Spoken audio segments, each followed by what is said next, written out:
What's going on, Wolfpack Nation? This is Layton Smith and Macon Adams giving you the sixth episode of Tuffy Talk. Today, we'll be kind of reviewing the Kevin Keatt era a little bit, talking a little bit about this season as well. And then right after that, we'll be previewing baseball, and then we'll be ending it with a pack in the pros. So make sure you stick around to see who that is. And with that being said, let's go ahead and get this thing started.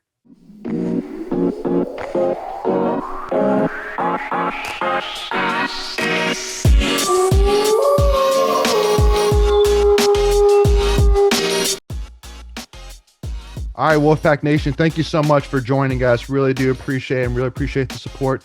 Please make sure to subscribe by hitting the button in the bottom right-hand corner anytime if you're not subscribed already. And please like this video if you are enjoying it. And please make sure also to check out our other videos.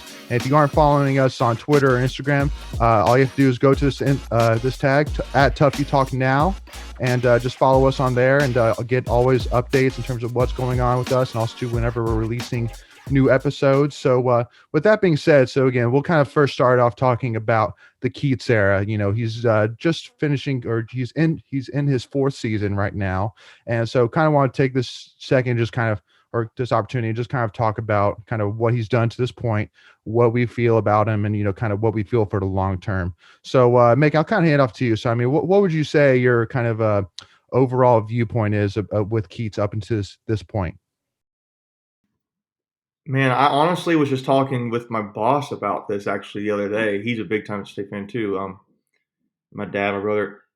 It's I mean, I'm kind of torn a little bit right now. I really thought the first little while in the first 2 years at State, particularly the first year, Keach was really, knocking him out of the park. If you look at the first year, we beat teams like Arizona, we beat Duke, beating even that game against Clemson we had in the first year. They had a really high RPI rank, beat UNC.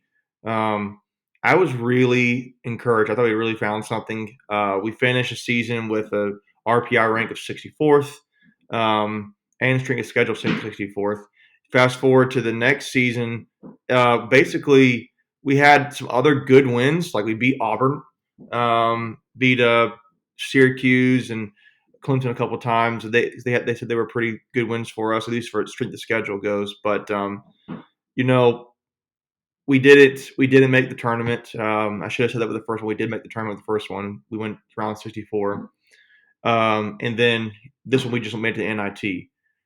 Fast forward to the next year, it's pretty much like, COVID hits and we're kind of borderline. I should have said if we finished the strength of schedule the second season in the 90s, we come back this year, our strength of schedule and our is on high 70s, but RPI on 56. So we're back to kind of where we were. Had some good wins against Wisconsin and Virginia and Duke, but we didn't get to play. We would have probably have had to beat Duke in the ACC tournament to even get in.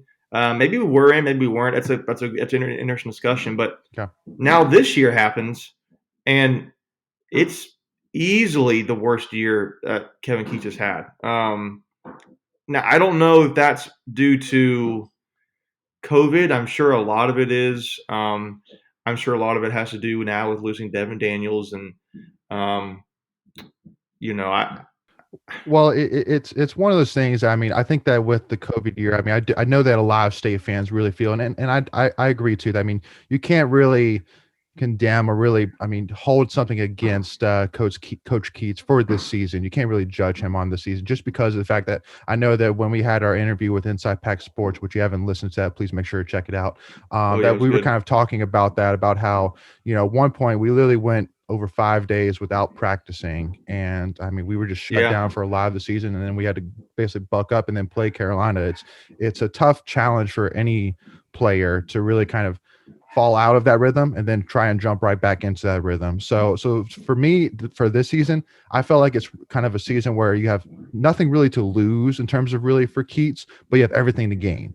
And it really started off well with that win against Carolina, because I know going into that, I was really interested about that challenge, just because I know that UNC has a lot of talent on the front court and a lot of big guys, and then we have pretty much Funderburk and Manny Bates, and that's it. Jericho Holmes a little bit, but not really too much there Right. in He's terms of not that. size. He's not that. Yeah. Yeah. So I knew that was going to be a big challenge, and so to pull off that victory was great.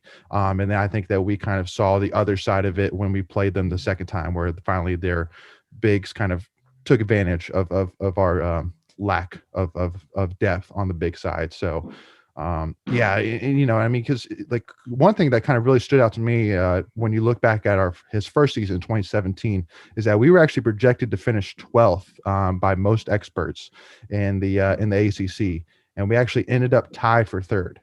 So I mean, That was the first season, though. So, like, yeah, I get what you're saying, and that's one thing that I feel like State fans are confused or concerned about because to me, there's been a very noticeable digression in our success. I mean, I will say, we did bump up, like I said, in the RPI rankings last year. We probably would have gotten in the tournament. I thought we would have beat Duke, but I guess I'm just a hopeless State fan sometimes, wondering, yeah, thinking we always can. In fact, right now we're taping this game. They're playing Duke right now, so I'm hmm gonna have to go check the score here in a little while. But I think I'm just concerned that it hasn't stayed there. You kind of want to, okay, if the best success we had was year one, was that riding on Mark Godfrey's ability to recruit, yeah, the team's ability, having not really scouted Kevin Keatts too much to that point in the season? I mean, he was his first year in the ACC, so maybe teams haven't really figured him out yet. hmm Um, but like I mentioned earlier, I was talking, like I said, with my boss and my brother, my dad. It sometimes comes across in the conversations I had that he is sometimes too predictable in what we're running, at least offensively. Um, it it's either sometimes a lot of pick and rolls, pick and rolls, pick and roll. Um, and I don't know if that is a combination of we have young talent. Maybe we're going to do things a little bit. We're going to play things a little bit less offensively. And again, I'm not the coach. I know, and they do run other great plays too. yeah, But I just can't figure out what is it about this team this season when other teams, some teams are struggling. Like I know Duke is struggling because they were playing them now. Carolina has struggled with playing them. We've played in this season, and that's the one win. That one Carolina team who's not having a really good year yeah, is the only good win we've had this season.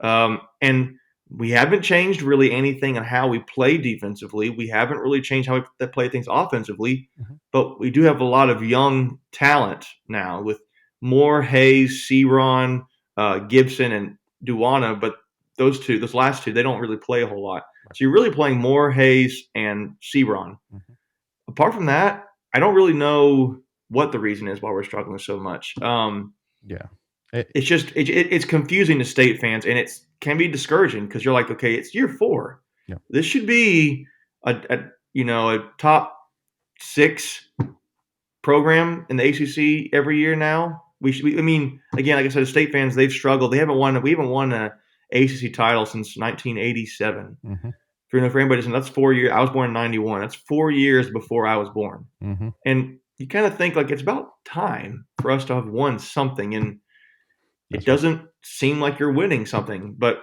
Yeah. Well, what do because you think? one of the things as well that we kind of mentioned about when we were on the interview with IPS as well is kind of talking about what kind of expectations to really have still for the season, and because obviously it's a pretty much the goal for me for every single year for every team, whether it's football, basketball, baseball, anything, is especially those teams that haven't won the ACC title yet, is that are we still moving in the right direction towards winning an ACC title? Football Right. wise, I mean, again, we've had 3 straight 9-win season. I mean, sorry, not 3 straight, 3 out of 4 9-win seasons. Recruiting wise, we're there. We're we're playing, better in terms of not having those bad losses this past season. Same thing with basketball is that for every single season, if we're not winning the ACC title, do we feel like we're moving in the right direction towards winning the ACC title? Recruiting wise, I mean, we are bringing in guys like Shaquille Moore, Cam Hayes. Obviously, we also recruited like Josh Hall, but he went Yeah, pro. that's a good point too. You've recruited. He has spent time recruiting Mm-hmm. Jalen LeCue 2 years ago, and he spent the years before that, Yeah. and he went pro. The year following that, he spent time recruiting Josh Hall. He decided to go pro. So your two top recruits you were going to bring in, they decided to go make some money. Yeah. You don't have them. For me, I think a little bit of it is. I think it's a little bit of everything. I think it's a little bit of playing in 2020 with COVID stuff. I think it is a little bit of maybe having rookie talent, having rookie players right now, young players. A little bit of not having Devin Daniels, and I also have had people argue this to me before. It seemed like to me, some people would, and other people, that sometimes we'd run our offense, and it would be like we do whatever we can, and if it gets down to like 7-8 seconds left in the shot clock, well then it was Markel Johnson, just save our butts. Mm-hmm. Devin Daniels, just save our butts, and it's like that's not really good. I'm part of it also to me too is I know Keatts has done really well up to this point on defense. Our defense has been really good, forces a lot of turnovers. This year, it's not. Mm-hmm. I don't know why. It could be that our offense is not as great, but that's when we're running full court defense.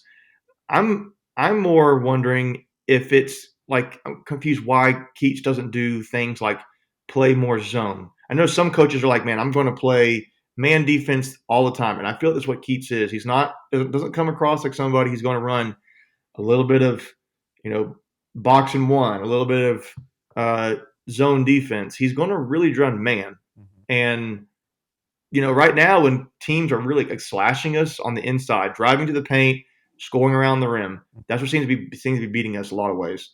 Um, why aren't we doing things like more zone, like forcing teams that do struggle shooting and make their offensive living off of driving the paint? Why don't we do more zone? You don't see that, and I don't think you're ever going to see it with Keatts. And I just think that's how his philosophy is, and you can argue whether that's right or wrong, but there's some concerning things I think for state fans. Yeah. That I see, I know you see, but ultimately for me, when I think of also like coach like Leonard Hamilton at FSU, the guy was not good at Florida State his first few years. Mm-hmm. I think he's on like year 9 or 10 or 11, something like that now. He's been around, And yeah. now the ACC and the country looks at Florida State like, man, they are like a top 4 or 5 program every year for the last 3 or 4 years now in the ACC. Mm-hmm. And a part of it is because he had time. I mean, sometimes it's just a matter of giving a coach time to build the program up and get to bring the guys he wants to bring in. Right. But yeah, it's just like, well, why not now? Why? Right. What is you could do it year 1? Why couldn't you do it year 4? Well, and I don't think for either of us are making the case at all or one bit that we need to fire or move on from Coach Keatt. No, Absolutely not. No, not at least not right now. Not right now. Not right now. No, but it's kind of one of those things that again, it just feels like that we're kind of consolidating. We're just kind of sitting in this area right now that we can't really bust out of, and because for me, really, it comes down to taking advantage of opportunities. And when you look at this season, I mean, there is so much opportunity there right now. I'm like Duke, Carolina, all having down years. Virginia is looking good, but not as dominant as they usually are. I mean, defensively, not as quite as dominant as they usually this would be are. the year to go and Right. claim something if you wanted to. I mean, Right. going into this season, I think a majority of fans in the AC thought State could be that team this year. Because you had Devin Daniels, you had DJ Funderburk, who tested the NBA draft waters. You have, I'm trying to think, Braxton Beverly, who's a senior. He can shoot, and I think Beverly's probably got an injury right now. I don't know if they're really saying it, but he's off this year. So there was so much talent now. Manny Bates, I think, man, I personally think he should be most improved player. Yeah. That dude is one of the best players on our team now. And last year, you would not have said that even close. No. Yeah. So, but yeah, It definitely shows to hopefully the projection for further because one things which I've always kind of mentioned to you making as well is I mean when you look at like comparing like him to Coach Gottfried. So the one issue which I always had with Coach Gottfried is that it always seemed like his goal every single year period was to make the NCAA tournament period. And like even when you look at him when he goes to his next team, I don't even remember the name of his team, but I mean somewhere out in California. somewhere in the Southwest, yeah. He when he got introduced, like all he was talking about was how he came to state on rough times and took us to four or whatever NCAA tournaments, two Sweet 16s, and the one thing which again I say is again our goal as a basketball program should not be to make the NCAA tournament. That should be a byproduct. That should be something that happens from what we do during the season, period. Because our goal, just like with anything else, should be to win the ACC title, especially for us as state fans. And the fact that we haven't won since 1987, okay, forget about the NCAA tournament for right now. Let's win a title, man. Like, period. Right. Like I'll give up. Shoot, I would even give up the NCAA tournament if it was even an option just to win a Oh, I title. think every state fan right now, if you had to say, would you choose to make the NCAA tournament, or win the, Title. I mean, it's kind of funny to say this, but everybody would say ACC tournament. But if you win the ACC tournament, you're going to make the tournament, Yeah. NCAA tournament. Yeah, So yeah, absolutely. So again, it's so and I truly feel that again. I know that like maybe Keatts hasn't because I know like with Dorn, that's kind of something that I talked about. I loved with Dorn is that his first year he came in, one pack, one goal, a United mission to win championship. Period. Boom. Same thing with Keatts is I don't think he really came off as necessarily as straightforward. If our goal is to win a championship, but he came off as saying we are here to win. Period. Kevin Keatt is a winner, kind Kevin of Keatt thing. is a winner, exactly,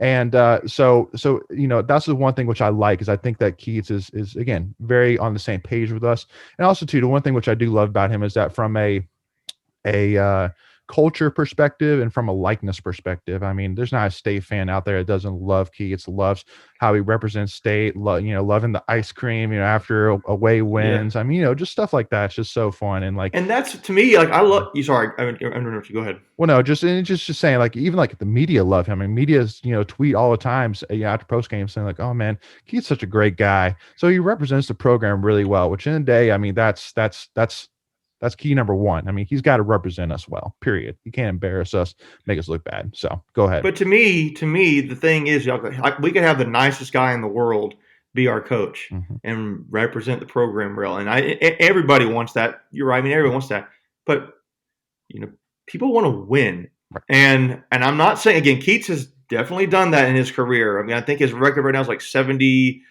He's got like a 73-43 record right now. I think as the NC State coach, I was looking it up a little bit a while ago.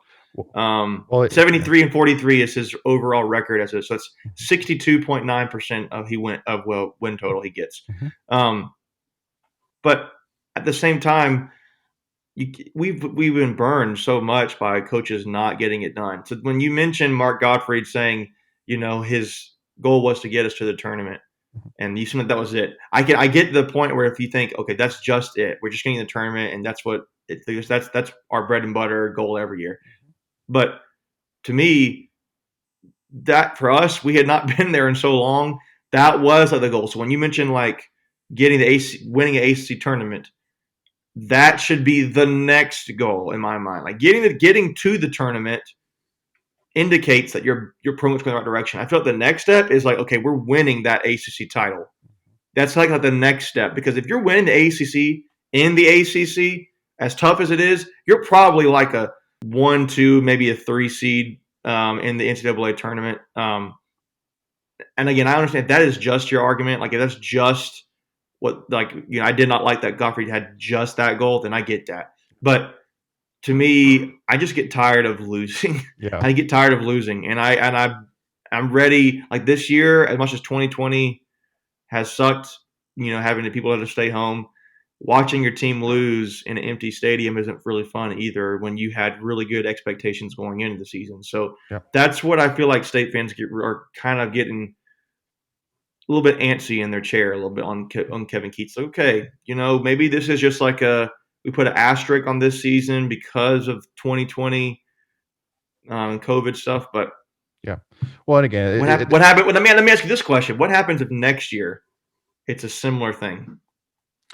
Well, if we have a similar, because basically over the last couple of years, ACC wise, we went 11-7 his first year, we went 9-9 his second year, we went 10-10 his third year, and right now we're 4-7.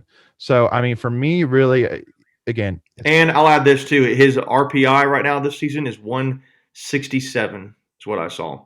mm, Compared to we were ranked like 100 numbers up. We were in the 60s or the 50s, and right. now we're 167. So Yeah.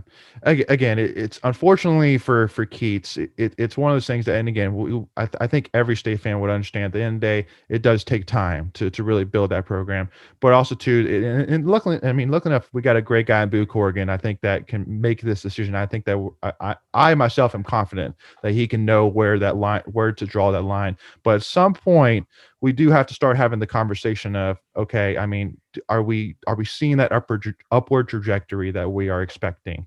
And and that's something that we just have to figure out, and we have to evaluate, and see. But again, for the time being, again, for the rest of the season, all Keith needs to do is just keep in mind that at the end of the day, just he's just got to put the best possible foot forward to finish the season as well as he can, and then just look into next season. And hopefully with the roster that we do have, depending on what happens with Devin, more likely you would presume that Funderburk will probably move on. Don't know what's gonna happen like Beverly and all that, but we oh, I got, think DJ. I think DJ's gone. He may yeah. stay, but he's. I But think in he's gone. but you're bringing in like a score like Breon Pass, I mean, you're bringing in some ballers. So again, just let's just see what happens with the rest of the season. Let's see what happens in the off season, and then if we can go into the 2021-2022 season and really start to see that upward trajectory, then we're in it. Well, I think all state fans are in it for the long haul. Period. Because I mean, he has proven to have that swagger in terms of beating Duke, beating Carolina.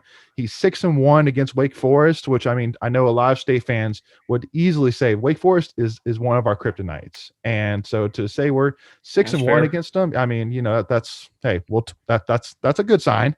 So we're 2-2. He's 2-2 against Duke. 2-6 against Carolina, which it's better, believe it or not, than most our history with Herb Which is Sendex really and sad. UNO, Which is Mark really Gottlieb. sad. Yeah, so much better than that. But anyway, so we'll see what happens with the rest of the season, and we'll go from there. All right, so now we'll kind of roll into talking about baseball a little bit and previewing. I know here in the next week or so, we have the first game starting off with a home series against VMI. Definitely, I think that again, basically how the season ended last season. So we started off for the second year in a row on a 12-0 run to start off, and then we went 2-3 in the last 5 games, losing in a series 2 out of 3 games to Virginia, and then we lost to Charlotte, and then the season was canceled after that. But we really did go into this season really hitting it off. You know, I know that we were kind of looking at kind of this schedule and kind of looking at the team. So really the big things that stand out in terms of projections wise is I know that Louisville is projected by far to be the favorite, Right. also to a favorite to return back to and going to Omaha. But I mean, I know for NC State wise, I mean, we have the roster and we have returned a lot of talent back to really make a run and really make an opportunity in that postseason, Right. also too for an ACC title, to try and make a run to Omaha. I know I was kind of looking at the roster, and I know for me, the things that was highlighted was first of all, our outfield is super deep this year and experienced and strong with the starting three of Devontae Brown, Johnny Butler, and Tyler McDonough. So a lot of experience there and a lot of speed. So I think that's something that State really is going to try and focus on this year, is trying to get more speed, more stolen bases, and really trying to get those extra bases this year. Um, Yeah. and so and then obviously pitching wise, we return a lot like Reed Johnston, who's a junior starter and will be a definite Friday or Saturday probably starter for us. And then returning like Kent Kleiman, who's 6'7". I mean, that boy That is dude. that's a Yeah, that big dude's huge. he's a big boy. And it was actually surprising. I know for me for the offseason, I was really expecting him to go pro with Patrick Bailey, but he stuck around. So that's a huge win for us. And Right. so that'll be a huge help during the season as being a relief pitcher. But then you still got guys like David Harrison, Evan Justice, and you even got like a young guy like Chris Villaman, who had 3 strong starts back in the 2020 season, who's basically a redshirt sophomore or like a second year freshman, depending on how you want to look at it, with due to Yeah. COVID. So a lot of experience there. But I mean, anything really stand out to you making about the roster? No, I was just looking through it. I saw Thayer Thomas on there. That was pretty funny, Yeah. and cool. But I mean, nothing really crazy with the roster. I'm just gonna be hoping. We talked about Kevin Keatt, where how he's having a rough year. I'm really for Coach Avent. Everybody loves Coach Avent, but it's time that we won an ACC title. Now we've been there. I know. I remember we lost to Florida State a few years ago, but we need to win some. And part of me is like I think I was looking at the rankings. We got one vote by the press to finish first in the ACC. Mhm. So there's people out there who believe in us. But again, you said Louisville is the clear favorite with Miami and Virginia getting some votes. Mhm. Um, they can do it this year. Florida State got a vote. Clemson got a vote. So they're always going to be tough. I'm kind of surprised UNC is not ranked as high, Mhm. but I'm just ready. I'm just ready to get this win. I'm just looking at the schedule here, and I see that we've got VMI. You got a game against UNCG. UNCG is always can be kind of a sneaky game. Georgia Tech, I think they're kind of picked to finish near the bottom. Actually, no, they're picked to finish near the top. Actually, they Yeah. got 2 votes to finish first. So Yeah. Georgia Tech will be a tough matchup. See here, Campbell's a bunch of country boys. I don't know for people who don't know that. I knew this. Campbell is a joke people give it. They call it UCLA. You know why they call it UCLA, Leighton? Mm-mm. University of Campbell between Lillington and Ancher. I So love that's a that. nickname. But that could be a sneaky game. Miami will be tough. Duke seems to kind of give us some problems sometimes. Mhm. And I'm going to be really interested to see that matchup, how that one goes. You've got Coastal Carolina, who just won, like a couple years ago, the playoffs or Won the College World Series, yeah, World Series, against College World us. Series. Sorry. Mhm. Um, Yeah. yeah, Yeah. I'm gonna be very interested about how the schedule pans out. Yeah. It's gonna be tough. Yeah, well, I mean, again, it's I know that NC State just released that they're going to be allowing families of the players, and also too they're going to allow, if I'm not mistaken, it's 100 tickets that will be split between students and mainly season ticket holders, but also two opportunities for outside of season ticket holders to buy tickets as well. So glad that they're going to, I guess, allow some fans. But I'll tell you though, if they were allowing fans this year, it's a really exciting schedule. I mean, again, It having is exciting Georgia Tech at schedule home, having Louisville at home, Clemson at home. You got Virginia Tech, Florida State. at home. I Yep. mean, Miami at home. It's a stacked home lineup, and because usually we play 10 series against ACC teams. This year it's 12.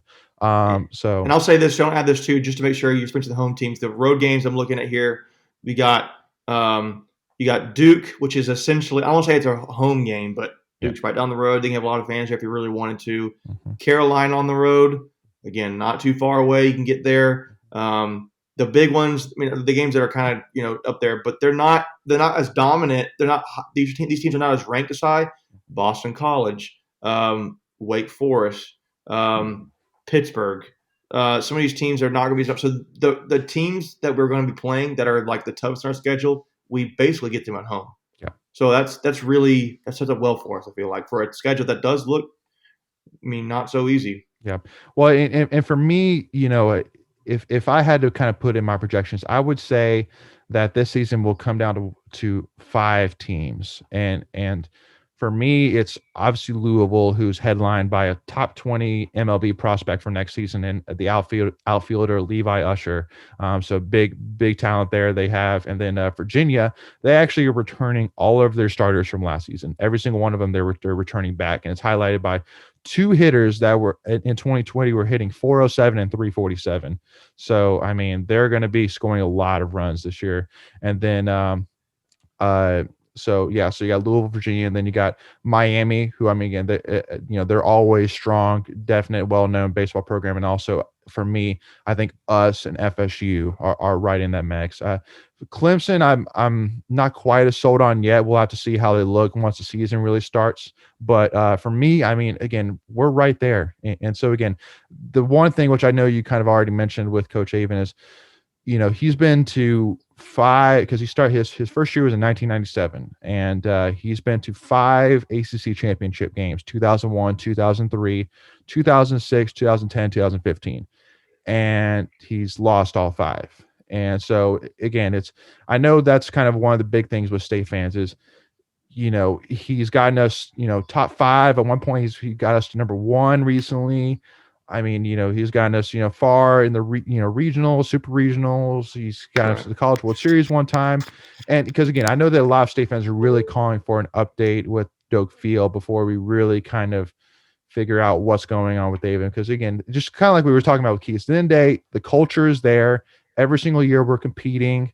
We're top 25 the whole for the Yeah. last couple of You're years. not you're not mediocre. You're not a mediocre program. No, You're it's definitely not. considered one of the top programs in the country, So the but you just haven't won anything. exactly. So at the end of the day, it comes down to he hasn't won a title yet. So and that's it. And again, it's kind of one of those things that he's been with us for so long. It's a tough thing to talk to sell on because again, I truly do think and wonder that man, like if we upgrade our facilities with and if we basically take on like a graph and basically take the quality of our facilities to the talent we're getting now. Imagine the quality of Oh talent we would yeah. get if we Oh upgrade our yeah. facilities. Oh my gosh. Yeah. I mean, it'd be insane. So again, that's, kind of the one thing I know when I talk to a lot of state fans about Coach Avon that they say is, well, we are looking for kind of the upgrade facilities. So we will see what happens there. But again, for the point of this season, really, it's at the end of the day, we have the talent. Also, a lot of people say, well, we lost Patrick Bailey. Well, we do have a guy named Luca Tresh who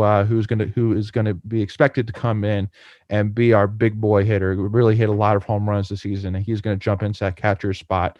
Um, Yeah, so and I'll say this too. I saw that State had D1 baseball had put. I was looking to see if we had any accolades for any recognitions preseason for any individual players. mhm, D1 had Tyler McDonough and Jose Torres yes, as on their third team, yes, but and then you mentioned Luca Tresh. He was collegiate baseball put him as third team. yeah, But I don't really that was it.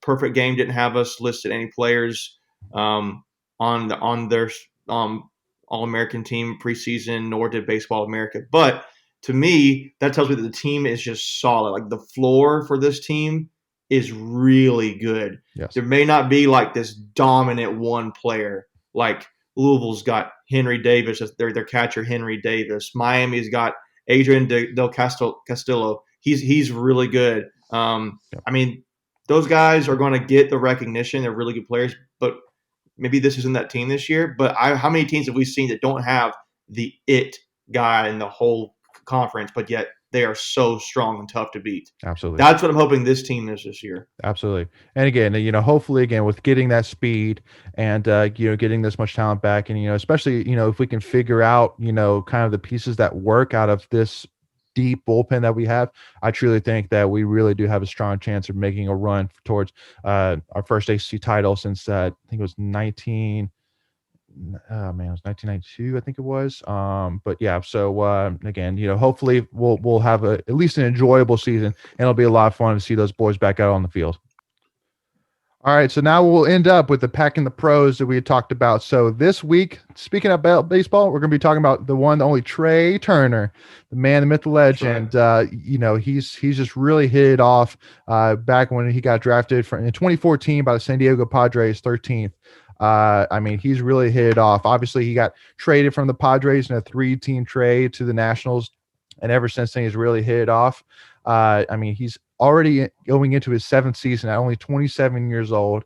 He's had 75 career home runs, 257 RBIs, 171 stolen bases, a career so far of .296 batting average, and a fielding percentage of .974. So, I mean, a great start so far. And actually, I was actually even taking a Killing it. look, and NBC actually has Trey Turner as ranked as the fifth best shortstop in the MLB heading into 2021. And then Yahoo Sports actually has him as the second best heading into 2021. So, I Yeah. mean, again, I mean, this guy's really hit it off and is really showing off well for us. And I know one of the things that really stood out that he was really known for, even when he was at State, was stealing bases. And actually, Oh to yeah. kind of let you know, so he actually has finished top 7 in stolen bases in the entire MLB every single year so far.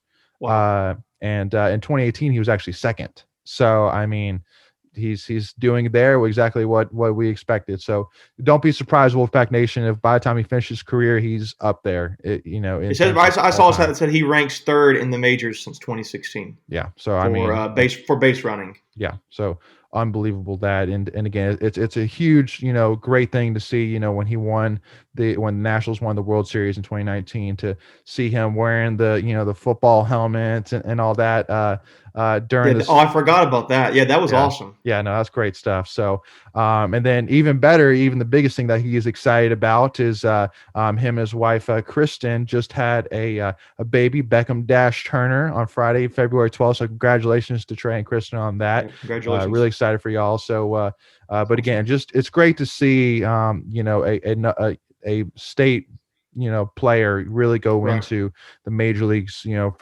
and really just absolutely kill it, and probably will be there for quite some time. Oh yeah, that dude is on fire. I mean, that's my wife's got his jersey, so my wife's side of the family, they go to Nationals games at least once a year. So I've been inevitably am a Nationals fan now, and got his jersey, and I think it's awesome getting to see him play. Man, he's really doing a good job. Yeah, I think all state fans are kind of Nationals fans, at least a little bit in their heart for sure.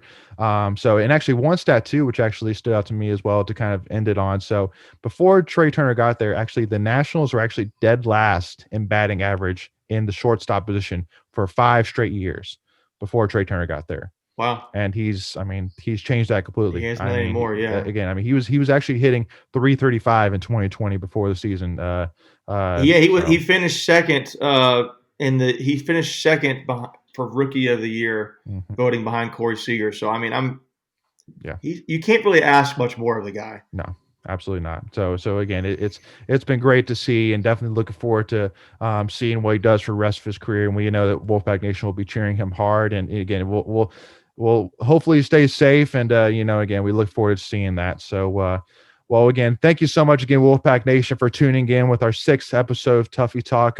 Once again, please make sure to subscribe to us by hitting the button in the bottom right-hand corner. And please like this video if you enjoyed it, and also check out our other content as well. And if you aren't following us, please make sure to follow us at Tuffy Talk now on Twitter and Instagram. And we look forward to seeing you all next week with our next episode. And as always, Wolfpack Nation, go Pack.